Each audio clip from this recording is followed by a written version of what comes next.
ওকে, সবাইকে স্বাগতম জানাচ্ছি এফোর্টলেস বরকার ক্লাস নাম্বার 11-এ। আই হোপ এর আগে যতগুলো ক্লাস ছিল সবগুলো ক্লাস আপনারা ছিলেন এবং প্রত্যেকটা ক্লাসের যে আহ, ব্যাপারটা ছিল, যে থিমটা ছিল, যে টেক ওয়েটা ছিল বা যে সামারাইজ যে ভার্সনটা ছিল, যে টপিকটা ছিল, সেটার ব্যাপারে অলরেডি আপনারা একটা ভালো আইডিয়া পেয়ে গেছেন। তো ওইগুলো যদি আপনার মাথার মধ্যে থেকে থাকে তাহলে ইটস ভেরি গুড। বাট একটা কথা আমি বারবার বলবো, সেটা হচ্ছে আমাদের মোটিভেশন এবং আমাদের ইমান, এই দোনোটাকে কিন্তু রিচার্জ করতে হয়।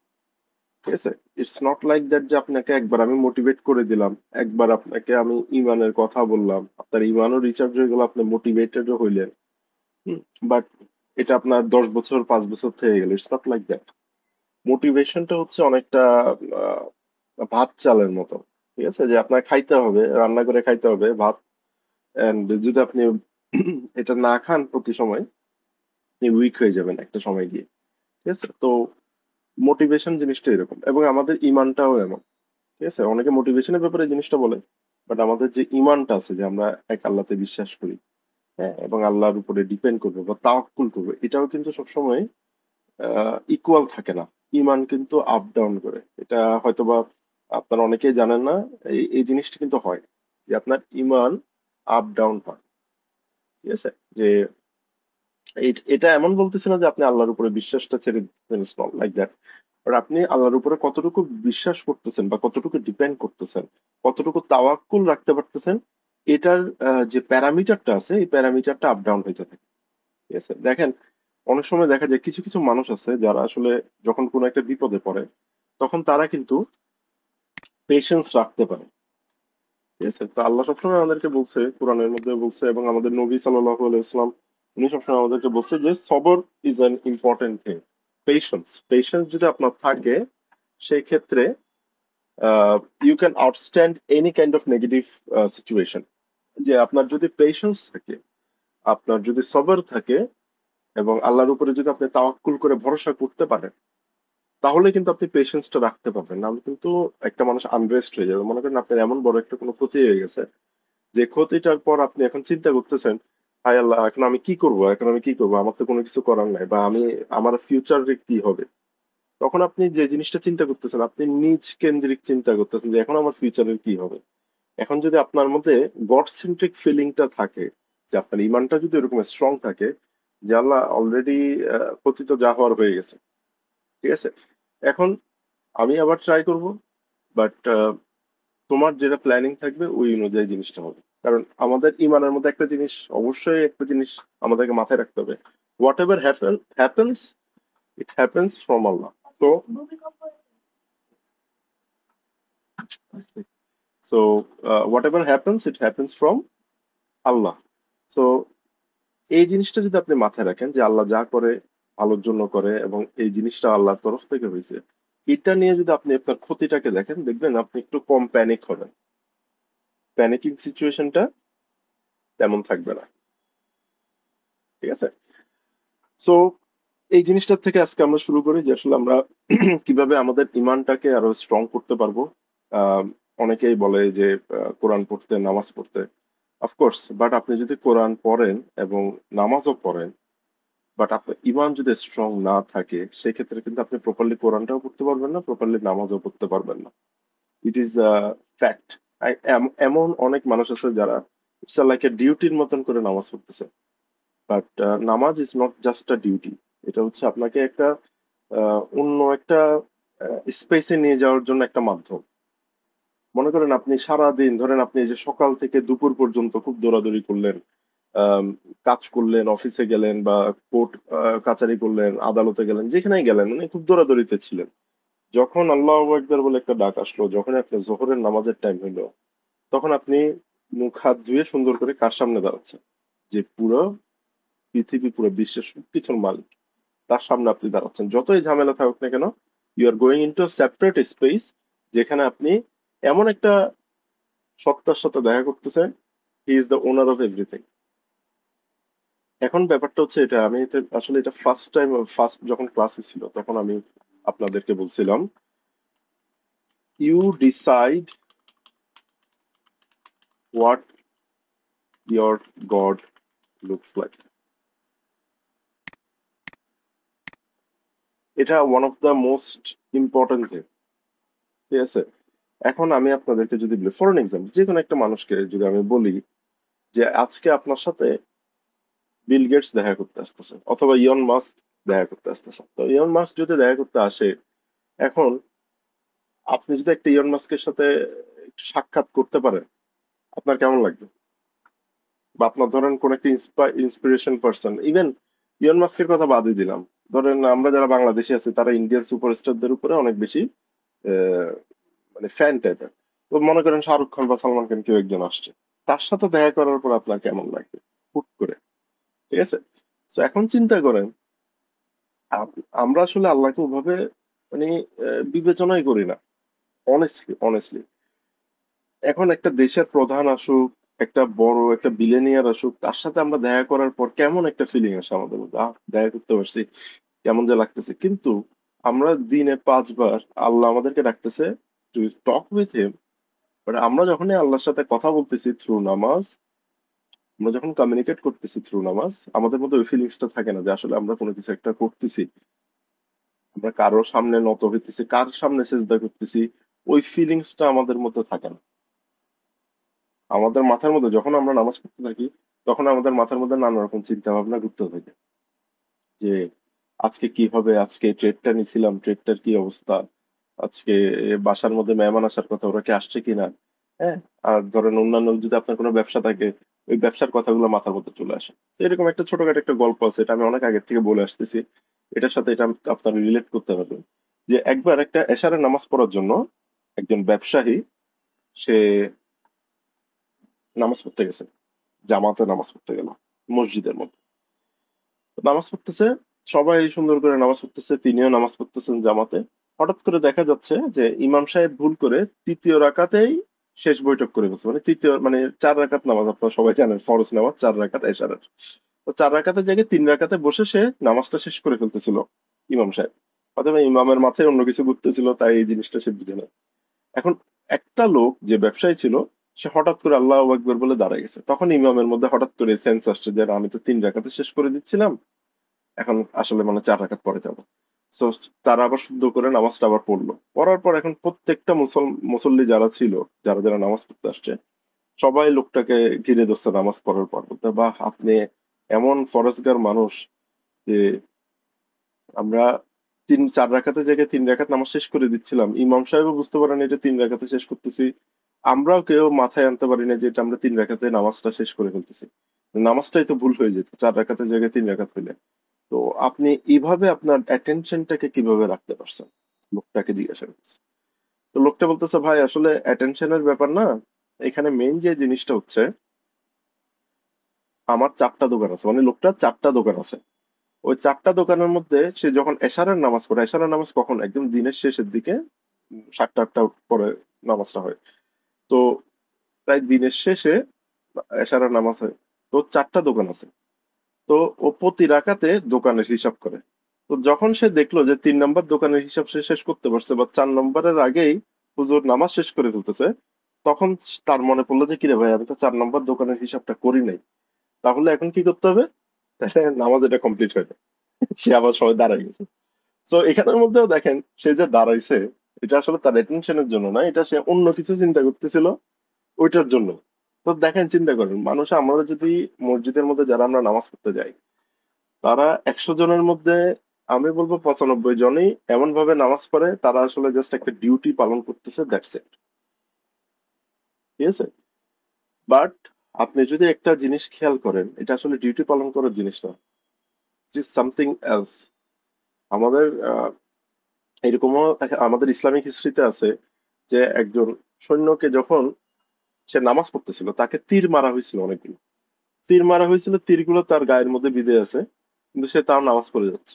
মানে তার গায়ে যে তীরটা লাগছে, ওইটারও তার ফিলিংসটা নাই, মানে ওইরকম টাইপের একটা মেডিটেটিভ স্টেটে সে চলে গেছে। যেরকম মেডিটেটিভ স্টেটে আমরা প্রায় সময় এখন বুদ্ধিস্ট মঙ্ক গুলাকে দেখি, বুদ্ধিস্ট যারা মঙ্করা আছে, ওরা কিন্তু ওদের ব্রেনের উপরে অনেক রকম রিসার্চ করা হয়েছে। তো ওইসব রিসার্চের মধ্যে দেখা গেছে তারা যখন মেডিটেশন করে, তাদের ব্রেন ফাংশনটা অনেক বেশি ডেভেলপ হয়, তারা অনেক কাম থাকতে পারে, তারা বেটার ব্রেন ফাংশন তাদের অনেক বেটার থাকে। তারা তাদের চিন্তা ভাবনা, চিন্তা শক্তি অনেক বেশি বৃদ্ধি পায়। তাদের যে ব্রেনের যে মানে ফ্রন্টাল যে পার্টটা আছে, সামনের যে পার্টটা, ওই পার্টটা অনেক বেশি স্ট্রং থাকে। ঠিক আছে? তো সে একই জিনিসটাই কিন্তু আমাদের মুসলমানদের জন্য জিনিসটা আছে, যে আপনারা ধ্যান করেন। যেমন আমাদের নবী যখন করতো, ধ্যান করতো, এটা ওকে। সো আমাদের নবীও কিন্তু হেরা গুহাতে গিয়ে ধ্যান করতো বিফোর গেটিং দ্য প্রফেটিজম বা নবীয়ত পাওয়ার আগে। ঠিক আছে? তো ধ্যানটা ইটস ভেরি ইম্পর্টেন্ট। সো আমরা যদি আমাদের আল্লাহর সাথে যদি আমরা কানেক্ট করতে যাই, এখন আসতেছে আমরা মেইন টপিকে। সো আমরা যদি ধ্যান করতে যাই বা আল্লাহর সাথে কানেক্ট করতে যাই, আমাদেরকে কি হইতে হবে? নাথিং হইতে হবে, নাথিং। নাথিং জিনিসটাকে মেন্টালি নাথিং হইতে হবে। যে আপনি মনে করেন আপনি একটা চা খেতে চান, চা অলরেডি চা ওখানে দেওয়া আছে এবং কাপটা ফুল আছে। এখন এর মধ্যে যদি আরো চা দেওয়া হয় তাহলে কি হবে? জিনিসটা উপচে পড়ে যাবে চারিদিকে, ঠিক না? সো এখানের মধ্যে যে জিনিসটা হচ্ছে, যে আপনি যদি আল্লাহর সাথে কানেক্ট হইতে চান, আপনি যদি অবশ্যই একটা বেটার মেন্টাল স্টেটে যেতে চান, আপনাকে ফার্স্টে নাথিং হইতে হবে। নাথিং কিভাবে হবে? যখন আপনি মেডিটেশন করবেন বা বসবেন যে কোনো একটা জায়গায়, ফর এক্সাম্পল, এইটার ব্যাপারে আমি একটা ভিডিও আপনাদেরকে লাস্ট উইক দিছিলাম। একটা আহ, 1-1.5 ঘন্টার একটা ভিডিও দিছিলাম, রাজ সামানির একটা ভিডিও ছিল, billionaire mind secrets or something এরকম টাইপের একটা ভিডিও। সো ওখানের মধ্যে একটা কথা বলা হয়েছে যে you need to be nothing for some times, যে আপনি অবশ্যই মিনিমাম 5 মিনিট ধরেন বা 3 মিনিট ধরেন বা 10 মিনিট ধরেন, জাস্ট চোখটা বন্ধ করে কিছুই করার দরকার নেই, নিঃশ্বাস বা কোনো কিছু, মেডিটেশনের তো অনেকগুলো ইনস্ট্রাকশন থাকে, কিছুই করার দরকার নেই। জাস্ট চিন্তা মুক্ত ভাবে 5টা মিনিট বসার চেষ্টা করবেন প্রতিদিন। চিন্তা মুক্ত ভাবে 5টা মিনিট, মানে you'll be doing nothing, you'll be thinking nothing, মানে ইউল বি অ্যাজিউমিং নাথিং, কোনো কিছুই থাকবে না, মাথা জাস্ট ক্লিয়ার। 5টা মিনিট। এই যে মোবাইল হাতে আসার পর থেকে মানুষ কিন্তু এই জিনিসটা পারে না। যে আপনি একটু বসে আছেন, মোবাইলটা নিয়ে গুতাগুতি শুরু করে, ফেসবুকে ঢুকে, নাইলে গেম খেলে, নাইলে এটা করে, মানে আমাদের ব্রেনের যে একটা রেস্টিং পয়েন্ট, ওইটা অ্যাকচুয়ালি আমরা পাই না। তা আমাদেরকে ব্রেনকেও রেস্ট দিতে হবে। অ্যাজ আ ট্রেডার আমাদের প্রত্যেকটা ডিসিশন কিসের থেকে আসে? আমাদের ব্রেন থেকে তো আসে। সো আমাদের ব্রেনটা যদি প্রপারলি আমরা রেস্ট দিতে না পারি, আমাদের ব্রেনটাকে যদি আমরা ক্লিয়ার রাখতে না পারি, তাহলে ওটার থেকে কি ভালো ডিসিশন আসবে? আসবে না, ঠিক না? সো আমি এটা আপনাদেরকে এর আগেও বলছিলাম, যে যখন আপনারা ইভেন ইভেন একটা মেডিটেশনের আমাদের একটা কোর্সের ভিডিও ছিল। সো ওইটাও যদি আপনারা করেন, প্লাস প্লাস আপনি যেটা করবেন, চোখ বন্ধ করে জাস্ট কোনো কিছু চিন্তা ছাড়া জাস্ট 5টা মিনিট বসে থাকবেন। চিন্তা মাথায় আসলেও ওইটা নিয়ে ওইটা নিয়ে আবার চিন্তা করবেন না, যে হচ্ছে চিন্তা আসতেছে, না, ওইটা ওইটার মতো থাকতে দিবেন, ঠিক আছে? বাট আপনি মনে মনে বলবেন যে এখন আমি কোনো কিছু চিন্তা করতেছি না, I am nothing, I am doing nothing, I am thinking nothing, I am just nothing. এভাবে করে জাস্ট 5টা মিনিট থাকার চেষ্টা করবেন। প্রথম প্রথম হয়তো বা 1 মিনিট পারবেন, 30 সেকেন্ড পারবেন, 2 মিনিট পারবেন, বাট মিনিমাম এটাকে 5 মিনিটের জায়গায় নিয়ে যাওয়ার চেষ্টা করবেন মিনিমাম। এটা যদি আপনি আরো বেশি করতে পারেন, 10 মিনিট, 15 মিনিট, 20 মিনিট করতে পারেন, ইটস ইটস ইয়োর চয়েস। একটা অথর আছে, অথরটার নাম হচ্ছে দীপক চোপড়া। এই অথরকে একবার একটা পডকাস্টের মধ্যে জিজ্ঞাসা করা হয়েছিল। It was a kind of interview, not podcast. তো ওখানের মধ্যে জিজ্ঞাসা করা হয়েছিল যে আপনি কতক্ষণ ধরে মেডিটেশন করেন বা নিজের সাথে কতক্ষণ সময় দেন। তো বলতেছে সে প্রায় 2 থেকে 3 ঘন্টা মেডিটেশন করে। Just look at the intensity. সে 2 থেকে 3 ঘন্টা ধরে মেডিটেশন করে। তাহলে তার মাইন্ডের অবস্থাটা আপনি চিন্তা করেন, he is so much in control of what he writes and what he thinks. প্রত্যেকটা জিনিস তার মাইন্ডের মধ্যে আহ, মানে এমন ভাবে জিনিসটা থাকে যে আপনি আপনার পুরো মাইন্ডটাকে কন্ট্রোল করতে পারতেছেন, এরকম টাইপের একটা সিচুয়েশন এসে চলে গেছে অলরেডি। তো আমরা অতটুকু যাওয়ার আমি চিন্তাও করতেছি না, I am not even expecting that as well. Is মানে ও তো ব্রেন নিয়ে কাজ করে, ও তো মাইন্ড নিয়ে কাজ করে, ওর এটা করা ঠিক আছে, is doing that for his own good বা এরকম। বাট আমরা যদি অ্যাটলিস্ট 5টা মিনিট আমরা যদি নাথিং মোডে থাকতে পারি, that weed help us to B anything. মানে আমরা অনেক কিছু করতে পারবো ইনশাল্লাহ। সো এটার স্টেপস গুলা কি? আপনি যে কোনো একটা শান্ত জায়গায় বসবেন, আশেপাশে বাচ্চারা কিচিরমিচির করতেছে, রাস্তার মধ্যে গাড়ির আওয়াজ শোনাচ্ছে, it's not like that.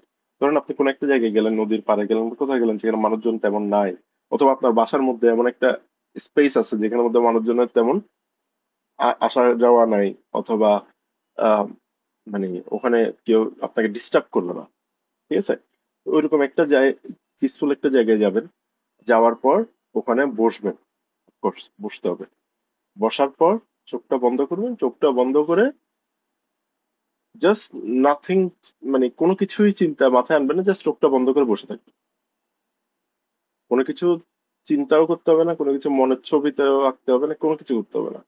Just nothing ওয়েতে আপনি বসে থাকবেন, জাস্ট নাথিং, আর কোনো কিছু না। মানে আপনার যেরকম একটা ছোট বাচ্চা কি কোনো কিছু চিন্তা করে না?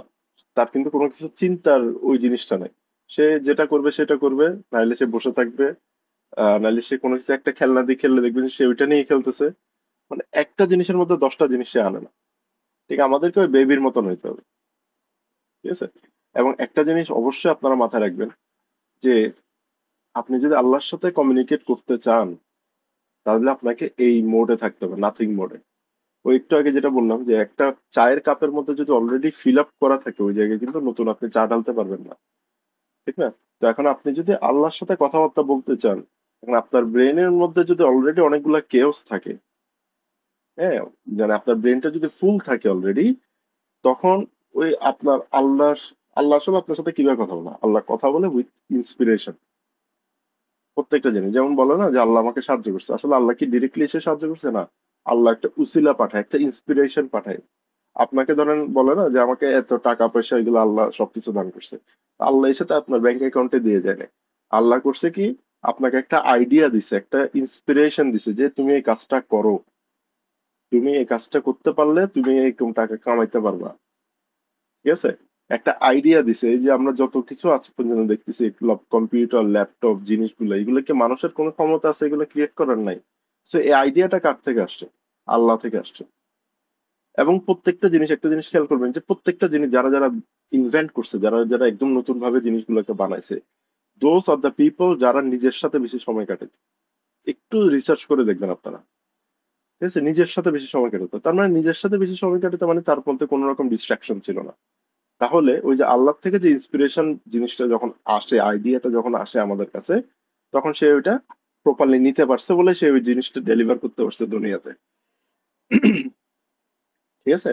কারণ আমাদের নবী রসুলের কথা যদি বলি, হ্যাঁ, আমাদের 4টা মূল কিতাব আছে, যার মধ্যে কোরআনকে সর্বশ্রেষ্ঠ এবং লাস্ট ভার্সন, মানে মোস্ট আপডেটেড ভার্সন বলা হয়। এরপর আর কোনো কিতাব দুনিয়াতে আসে নাই। সো এখন আমি আপনাকে যদি বলি যে এখন iPhone 17 Pro Max আসছে, এরপর আর কোনো আইফোন আসবে না, তার মানে কি iPhone 17 Pro Max এর আগে যতগুলো আইফোন ছিল, যতগুলো ঝামেলার সমস্যা ছিল, এই সেই ছিল, সবকিছু রেকটিফাই করে iPhone 17 Pro Max দিয়ে দেওয়া হয়েছে। এবং ওইটার পরে যেহেতু আর কোনো আইফোন আসবে না, তার মানে ওইটার মধ্যে সবকিছু একসাথে দিয়ে দেওয়া হয়েছে, ঠিক আছে? তো ওইরকম টাইপের জিনিসটা, যে আমাদের কোরআনের মধ্যে এর আগে ইনজিল আসছে, তাওরাত আসছে, জাবুর আসছে, এর আগে অনেকগুলা কিতাব ছিল যেগুলা কালের গহ্বরে হারিয়ে গেছে। অনেক কিতাব আসছিল, ঠিক আছে? বাট কোরআন হচ্ছে এমন একটা কিতাব যেটার সংরক্ষণের দায়িত্ব স্বয়ং আল্লাহ নিছে, এবং আল্লাহ বলে দিছে যে এটা দিস ইজ দ্য লাস্ট কিতাব ফ্রম মি, এবং এটাই হচ্ছে কিয়ামত পর্যন্ত এটাই সবসময় রেলেভেন্ট থাকবে, ঠিক আছে? এবং ইট ইজ স্টিল রেলেভেন্ট।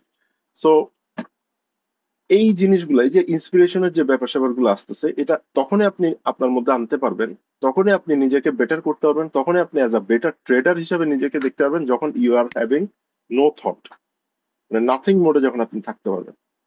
একটা জিনিস খেয়াল করি, যখন আপনার বার্ন আউট হবে, যখন আমি যে জিনিসটা আপনাকে বলি যে আমরা যখন মেন্টাল প্রেশারের মধ্যে থাকি, আমরা যদি কোনো একটা ফ্যামিলি প্রেশারে থাকি বা মেন্টালি আমি ডিস্টার্ব, তখন যদি ট্রেড করতে যান তখন ট্রেডে লস হবে। কেন বলি এই জিনিসটা? কারণ আপনার মাথার মধ্যে অলরেডি অনেক কিছু চলতেছে, এর মধ্যে যদি আপনি ট্রেডের প্রেশারটাও নেন, তখন আপনি ম্যাস আপ করে ফেলবেন।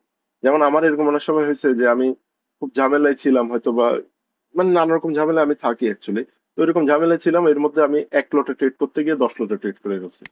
মানে যেখানে লেখার দরকার ছিল আমার, আমি মেটাট্রেডারে লেখার কথা ছিল যে লটের যে ভলিউম, ওখানে 1.00 লেখার কথা ছিল, আমি এখানে 10 দিয়ে বসে আছি, 1.0.0 এরকম দিয়ে বসে আছি। তাহলে কোথায় 1 লট, কোথায় 10 লট, ঠিক না? সো এই যে মোডটা, এই যে এই কথাটা বললাম যে being in the nothing mode, এটা কোন একটা মেডিটেশনের ফরমেশনে আসে না। আপনাদেরকে এর আগে আমি মেডিটেশন শিখাইছিলাম, রাইট? এটা মেডিটেশনের ফরমেশনের মধ্যেই আসে না।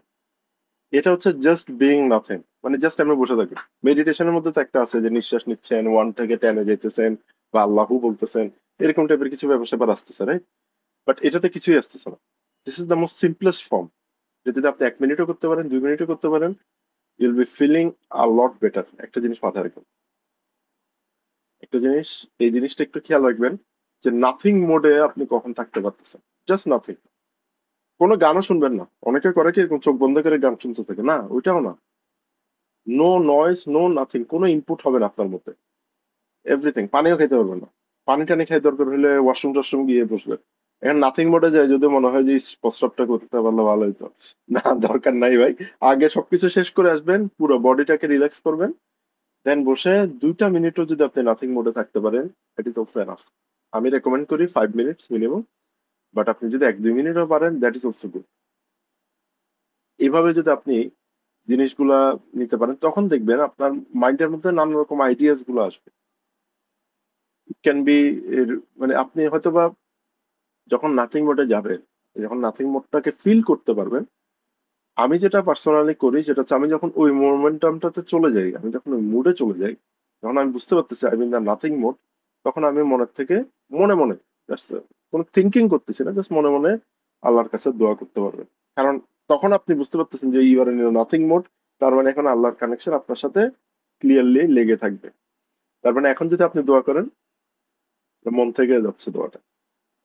একটা কথা আছে না, যে মন থেকে ভাই একটু দোয়া করি।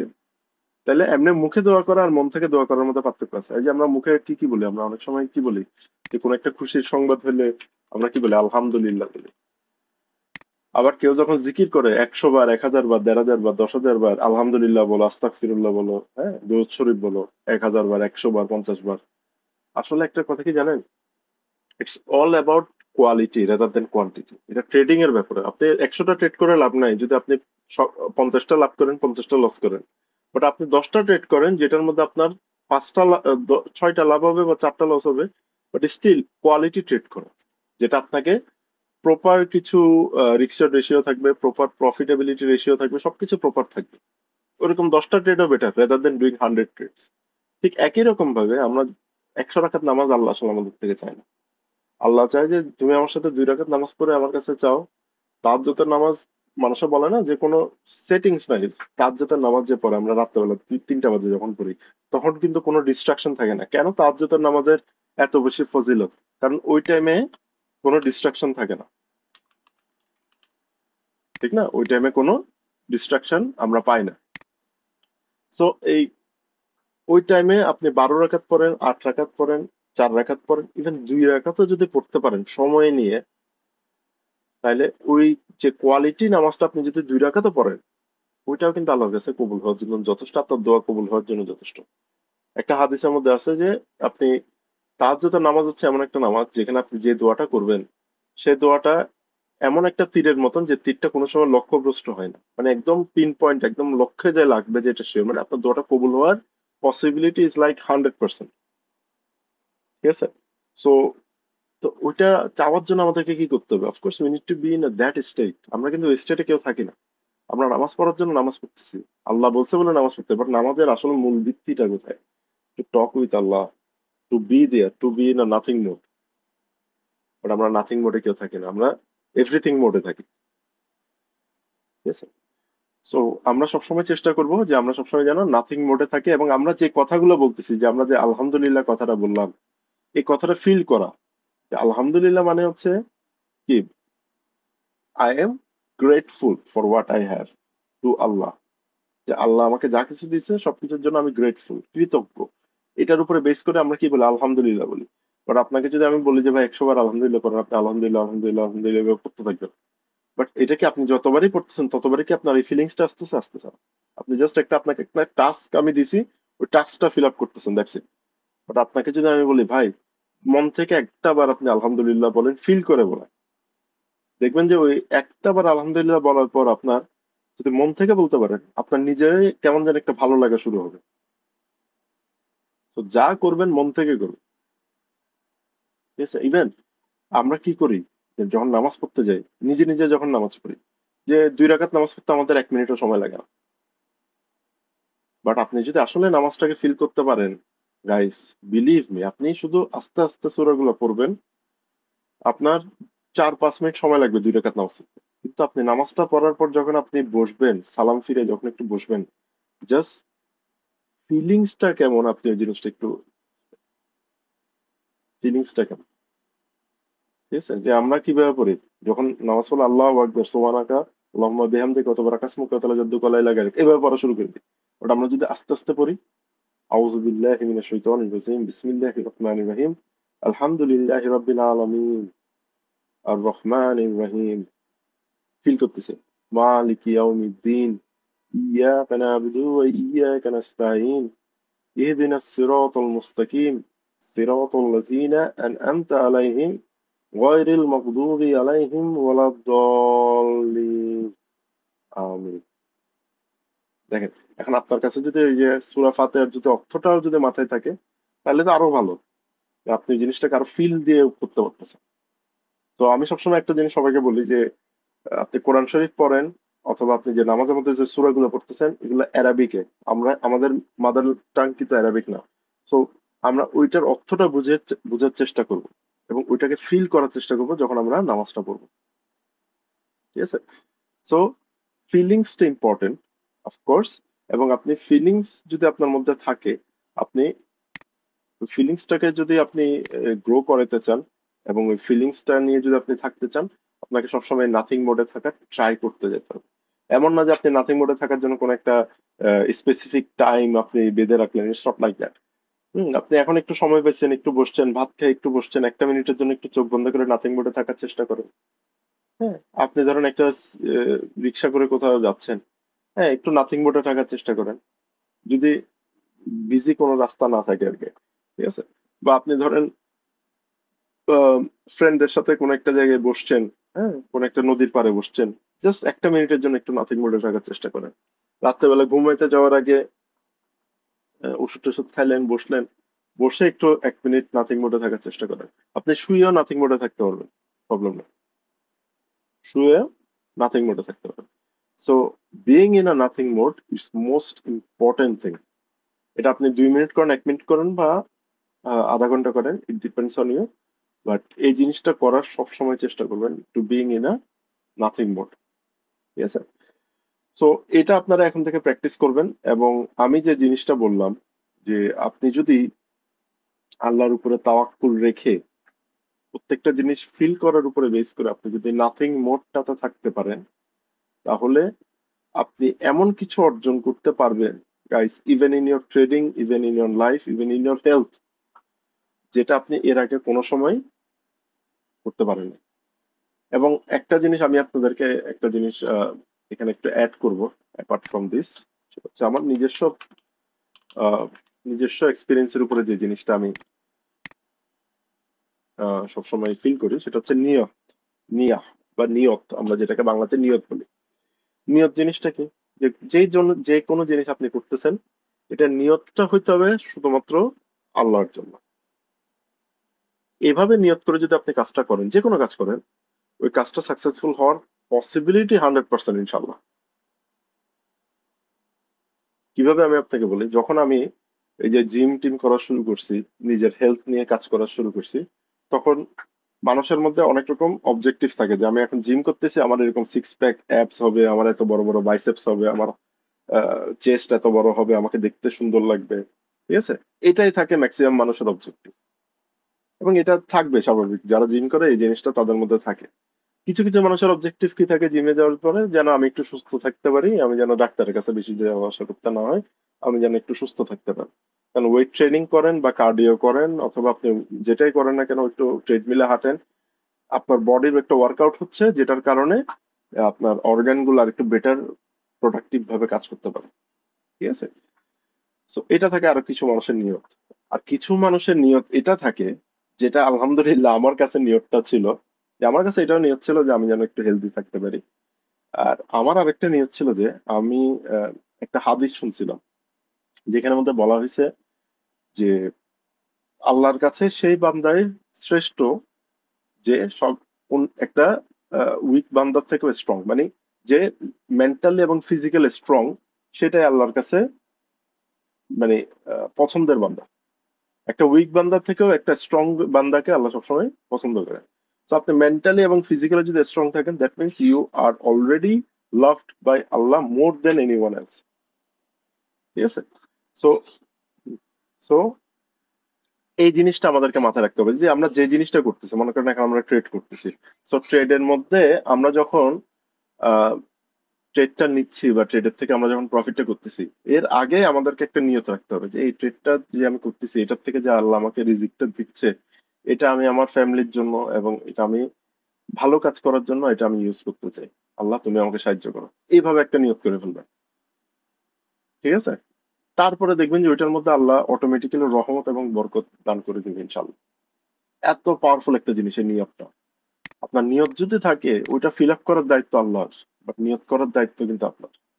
আমি যখন আমার আমি আল্লাহর রহমতে এখন অনেক একটা ভালো পজিশন আছি ফিনান্সিয়ালি, আলহামদুলিল্লাহ। বাট যখন আমি ভালো পজিশনে ছিলাম না, তখনই কিন্তু আমি মনে মনে একটা নিয়ত করছিলাম যে আমার আম্মাকে নিয়ে আমি আহ, রমজান মাসে উমরা হজ করতে যাবো। এবং আপনারা জানেন এটা আমি অলরেডি করে আসছি গত বছর। তো তো এখন মেইন যে জিনিসটা সেটা হচ্ছে, যখন আমি নিয়তটা করছি তখন কিন্তু আমার কাছে ওরকম ফিনান্সিয়াল অ্যাবিলিটি ছিল না, এটা আমি করে ফেলছি। এরপরে দেখা যাচ্ছে যে নিয়তটা করার 1-2 বছর 3 বছর পর ঠিকই আমার কাছে ওই পরিমাণ এবং এর থেকেও বেশি পরিমাণের টাকা পয়সা চলে আসছে, যেটা দিয়ে আমি ইজিলি আমি ওই সময়টাতে আম্মাকে নিয়ে উমরা করতে পারবো। এবং আপনারা জানেন হয়তো বা নর্মালি আপনি যদি উমরা করতে যান, আপনার খরচ পড়ে 1,30,40 বা 1,50,000 টাকা। বাট যখন আপনি রমজান মাসে করতে যাবেন তখন দামটা বেড়ে যায়, এটা হয়ে যায় প্রায় 2 লাখ টাকা। আর যদি আপনি রমজান মাসের শেষের 10 দিন করতে চান, মানে আপনি যদি সবে কদরটা আহ ওখানে মানে সৌদি আরবে মক্কায় করতে চান, সেক্ষেত্রে আপনার খরচটা আরো বেড়ে যায়। তখন প্রায় আমাদের খরচ পড়ছিল 2,30,40 বলছিল, আমরা এটা 2,20,000 করে অ্যাডজাস্ট করছিলাম। তাও দেখেন 2,20,000 টাকা করে পড়ছে প্রায়। নর্মাল তখন 1,30,000 টাকা দিয়ে যাওয়া হচ্ছিল। তা আমরা প্রায় আরো 90,000 টাকা এক্সট্রা দিয়ে ওই একই সময়ের জন্য গেছি। এবং আলহামদুলিল্লাহ ওই যে 90,000 টাকাটা যে এক্সট্রা দিতে দিতে হয়েছে, ওইটা আমার দিতে গায়ে লাগে না। তাহলে চিন্তা করেন আল্লাহ কিন্তু আমাকে ওই সম্মান মানে ওই সুযোগটা দিছে কিন্তু, এবং আপনাদের সামনে কথা বলার ওই সম্মানটাও আমাকে দিছে। তো I am really grateful to Allah. আমি ইভেন এটাও বলি যে আমার যতটুকু ক্যাপাবিলিটি যতটুকু ক্যাপাসিটি এর থেকেও বেশি আল্লাহ আমাকে অলরেডি দিয়ে দিছে। এবং এই যত কিছু আমার সাকসেস, যত কিছু, অনেকে তো এটা লেখার জন্য লেখে যে মাই সাকসেস কামস ফ্রম আল্লাহ, অনেক সময় ফেসবুকে স্ট্যাটাস দেয়। বাট আই রিয়েলি ফিল, আমি এটা আসলে বিলিভ করি এবং আমি এটা ফিল করি যে my each and every success, even একটা ছোট 1 টাকার পয়সাও যেটা আমি কামাইছি, ইট এভরিথিং কেম ফ্রম হিম ননদালেস। মানে সবকিছু সবকিছু আল্লাহ থেকে আসছে। আমার কোনো, I am not a bright student, to be honest. আমি কোনো ব্রাইট স্টুডেন্ট না। আমি ম্যাথসে অনেক খারাপ ছিলাম। সেই জায়গায় আমি এখানে কত কত অ্যানালাইসিস করতেছি, ক্যালকুলেশনস করতেছি। তো এগুলো যদি আল্লাহর রহমত না থাকতো, আল্লাহ যদি আমাকে পথ না দেখাইতো, মানে কিভাবে যে মিরাকুলাসলি আমি আসলে আগাইছি, you guys have don't you guys don't have any idea. কিভাবে আসলে আমার এই যে এখন পর্যন্ত এসে যে ছেলে রিক্সা ভাড়া দিতে পারতেছিল না, সে সাইকেল চালানো শিখছে। রিক্সা রিক্সা ভাড়া দিতে পারতেছে না, সাইকেল চালানো শিখছে যেন রিক্সা ভাড়া দিতে না হয়। আজকে থেকে 10 বছর আগের কথা বলতেছি আমি। তখন যখন আমার আব্বার বিজনেসে অনেক বড় একটা লস হয়েছিল, তখন আমাদের অফিস টফিস সব বন্ধ হয়ে গেছিল, এভরিথিং ওয়াজ ডান। আমি একটা জব নিয়েছিলাম, মাসে 11,000 টাকার স্যালারি। হ্যাঁ, তো রিক্সা ভাড়ায় 3-4 হাজার টাকা চলে যাচ্ছিল। তো পরে 3-4 হাজার টাকা বাঁচানোর জন্য আমি করছি কি, একটা সাইকেল নিয়ে, কম দামে একটা সাইকেল নিয়েছি, নিয়ে ওইটা দিয়ে আপ ডাউন করতাম। জবে যেতাম সপ্তাহে 6 দিন। হ্যাঁ, ইভেন আমি এটাও জানতাম না সাইকেলের যদি চেইন পড়ে যায় চেইন কিভাবে লাগাইতে হয়। আমি সাইকেলও চালাতে পারতাম না। আমার ফ্রেন্ড একটাকে ধরে ধরে নিয়ে নিয়ে সাইকেল চালাইছি, এই বড় মানে 20-22 বছর বয়সের মধ্যে আমি সাইকেল চালানো শিখছি। চিন্তা করে, just to save some money. So ওই জায়গা থেকে এখন আমি প্রায় 35 লাখ টাকার একটা গাড়ি কিনছি রিসেন্টলি, এগুলো চালাইতেছি। So everything came from him. এবং আমার একটা গাড়ির পিছনে অলরেডি দেখা যাচ্ছে, আমি যখন একটু ঘুরতে ঘুরতে যাই, আমার গাড়িটা তেলের, কোনো সিএনজি করি নাই, কোনো এলপিজিও করি নাই। তো এটা অলরেডি যখন আমি একটু ঘুরতে টুরতে যাচ্ছি, আমার 1,000 টাকা 2,000 টাকা তো তেল এমনি চলে যাচ্ছে। তো যেখানে আমি মাসে 3,000 টাকা রিক্সা ভাড়া দিতে আমার ভয় লাগতেছিল, সেখানে আমি 1-2 দিনে 3,000 টাকা শুধু তেল ভরতেছি। তো এই যে একটা ক্যাপাবিলিটি ক্যাপাসিটি আল্লাহ আমাকে দিছে, এটা পুরোপুরি আল্লাহর কাছ থেকে আসছে। ইভেন আমার যখন কোনো একটা লস হয়, ইভেন আমি যখন কোনো একটা ধরেন আমার কাছ থেকে কোনো একটা প্রফার্ম ফান্ড নিয়ে ফেলছে, হ্যাঁ, অথবা আমি কোনো একটা জায়গায় লস করছি, অথবা কোনো একটা জিনিস আমার নষ্ট হয়ে গেছে, তখন আমার জিনিসটা এটা আসে না যে ইস, জিনিসটা নষ্ট হয়ে গেছে হয়ে গেছে। আর তখন আমার মনের মধ্যে এই জিনিসটা আসে, যেটা আল্লাহ আমাকে দিছিল, হয়তো বা এখন আল্লাহ মনে করতেছে এই জিনিসটা বা এই টাকা পয়সাটা আমার জন্য এখন বেটার হইতো না, আল্লাহ নিয়ে গেছে, আল্লাহ দিছে, আল্লাহ নিয়ে গেছে, আলহামদুলিল্লাহ। তো আমি এই ফিলিংসটা আমার মধ্যে এখনো কাজ করে, এই ফিলিংসটা এখনো মানে এই জিনিসটা থাকে। তার জন্য দেখা যাচ্ছে আমার কাছ থেকে কেউ যদি কোনো সময় কেউ যদি টাকা টুকা মেরেও চলে যায়, অনেক এমন মানুষ আছে যে 1,000, 10,000, 5,000 টাকা মেরে চলে গেছে, তাই হচ্ছে ফিয়া মানিল্লাহ। আল্লাহ আমাকে টাকাটা দিছিল, আমি তাকে একটা ভরসা করে দিছিলাম, সে যেহেতু ওইটা ভরসাটা রাখতে পারেনি, সে যেভাবে নিয়ে গেছে, টাকাটা তো আর আমার না, টাকাটা আল্লাহ আমাকে দিছিল। সো তারটা সে জানে, আল্লাহ তার থেকে বিচার নিয়ে নেবে, সমস্যা নেই, আমার আর কোনো লাইবিলিটি নাই। ঠিক আছে, তা আমার আর কোনো কিছু করার নেই। সো এইভাবে যখন আমি চিন্তা করা শুরু করছি, আমি নিজেও টেনশন ফ্রি থাকা শুরু হয়ে গেছে, এবং নিজেও একটু রিলিফ থাকি, মেন্টালি ফিজিক্যালি অনেক বেটার আছি আলহামদুলিল্লাহ। আমি কিন্তু অনেক অসুস্থ থাকতাম আগে। তো এইসব জিনিসগুলো, এবং আমি যখন এটা জানতে পারছি যে মানুষের অসুস্থতাও একটা নেয়ামত, যে অসুস্থ যখন থাকেন তখন আপনার দোয়া বেশি কবুল হয় এবং আপনার গুনাহ ঝরে পড়ে, তো এর থেকে বড় নিয়ামত আর কি হইতে পারে? অনেকে আমরা জানি যে অসুস্থ হইলে ভাই সারা সারা দুনিয়াতে শুধু আমি অসুস্থ হইতেছি, এরকম একটা মাথার মধ্যে চলে আসে। তো না, এই অসুস্থতাও কিন্তু একটা নিয়ামত। হ্যাঁ, একটা অসুস্থ মানুষের, মুসলিম, অসুস্থ, তারপর যারা ট্রাভেল করে, হ্যাঁ, মুসাফির, এদের দোয়া কিন্তু অনেক বেশি কবুল হয়। এবং আরেকটা হচ্ছে যারা জমজমের পানি পান করে ওই সময় যে দোয়াটা করা হয়, ওইটা দোয়াটাও কবুল হয়। তো প্রত্যেকটা নেগেটিভের মধ্যে পজিটিভ আল্লাহ রেখে দিছে আলহামদুলিল্লাহ। আমাদেরকে জাস্ট ওইটা জানতে হবে, বুঝতে হবে। এই যে আমরা যখন লস করে ব্যালেন্স যখন নেগেটিভে চলে যাই, এর মধ্যে কিন্তু আমাদের জন্য শিক্ষা আছে, যে তুমি যে লসটা করছো, এটার থেকে তুমি কি শিখতে পারতেছো। এই জন্য আমি আপনাদেরকে কি বলি যে জার্নালিং করার জন্য। কারণ আপনি যখন জার্নালিং করবেন, ট্রেড জার্নাল যখন মেনটেন করবেন, তখন আপনি যে ট্রেডটা করছেন, ওইটা যে লস করছেন, ওইটার পিছনে কারণটা আপনি খুঁজে বের করে, যেন নেক্সট আপনি একই একই রকম ভাবে লসটা না করেন, সেই জিনিসটা আপনি মেনটেন করতে পারবেন বা প্রোটেক্ট করতে পারবেন জিনিসটাকে। ঠিক না? সো এটাই ছিল আজকের পুরো একটা class. I hope class number 11 আপনাদের জন্য ভালো কিছু আমি বুঝতে পারছি, দিতে পারছি। নেক্সট ক্লাস আমরা ভিজুয়ালাইজেশন নিয়ে আমরা কথাবার্তা বলবো, যেখানে কিভাবে আমরা আমাদের ট্রেডিং নিয়ে, আমাদের লাইফ নিয়ে একটা বেটার ভিজুয়ালাইজ করতে পারি, কিভাবে আরো বেটার আমরা ট্রেডিং স্ট্র্যাটেজি বিল্ড আপ করতে পারবো উইথ দ্য ভিজুয়ালাইজেশন, সেই জিনিসটা নিয়ে আমরা কথাবার্তা বলবো ইনশাল্লাহ নেক্সট ক্লাসে। তো আগামী সপ্তাহে আপনাদের সাথে আবার দেখা হবে। আর আই হোপ আজকে আপনাদেরকে যে সব জিনিসগুলো বলছি, এগুলো সবকিছু আপনারা বুঝতে পারছেন, বা যদি বুঝতে না পেরে থাকেন বা কোনো কনফিউশন বা কোয়েশ্চেন থাকে, অবশ্যই আমাদেরকে কমেন্ট করে জানাবেন, and we are there for you ইনশাল্লাহ। তো সবাই ভালো থাকবেন, সুস্থ থাকবেন, আল্লাহ হাফেজ।